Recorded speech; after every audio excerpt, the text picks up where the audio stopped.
Hello math people. Today's goal is to write the equation that models this line. Alright, so we've been focusing on calculating slope, y-intercepts. You guys know what slope-intercept form looks like now, y equals mx plus b. So now we're going to put all of our skills together and we're actually going to model a line with its equation. Alright, so we've got this line here. Alright.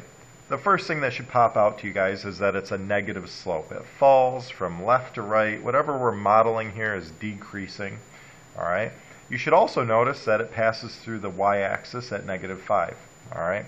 So those are just a couple observations you should start making automatically before you even start to think about its equation. Alright, so writing an equation. Step 1, find the y-intercept. Alright. So we're looking for the point where the line crosses the y-axis. Well, the y-intercept happens right here. Alright, we have the y-axis, which is our vertical axis. This line crosses the y-axis when y is -5. So the y-intercept is -5. So I'll put b equals -5. Remember, we use b to represent the y-intercept. Step 2, calculate the slope. All right, or the average rate of change. Now you guys know that slope m is our rise over run, which we use change in y over change in x. All right, rise over run, change in y over change in x. All right, same thing. And the way I like to teach it is you pick two nice points. Well, we already have one nice point where we labeled our y-intercept. Let's pick another nice point. I could pick, we've got several options here. I'll pick a point down here. Alright, that's a nice point. Both x and y coordinates are whole numbers.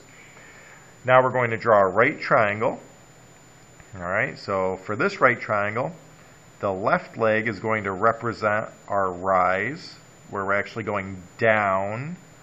Alright, so we're going down 1, 2, 3. So that's our change in y.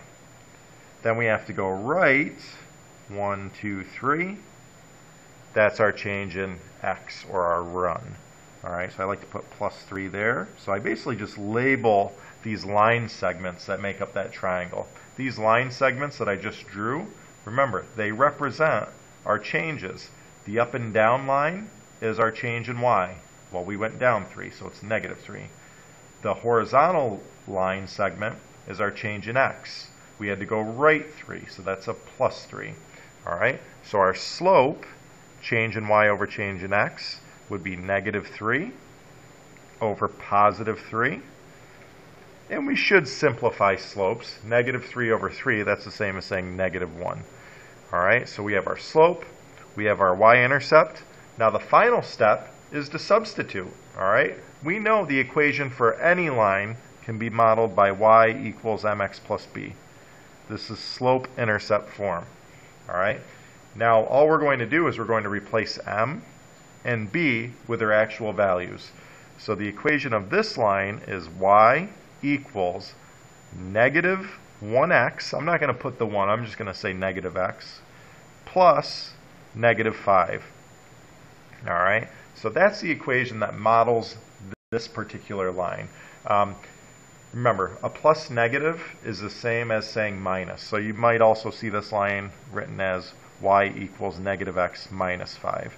These are the same equations. Alright, remember, subtracting is the same as adding the opposite. Alright, so hopefully you guys can follow these 3 steps to write the equation of any line. Alright, good luck.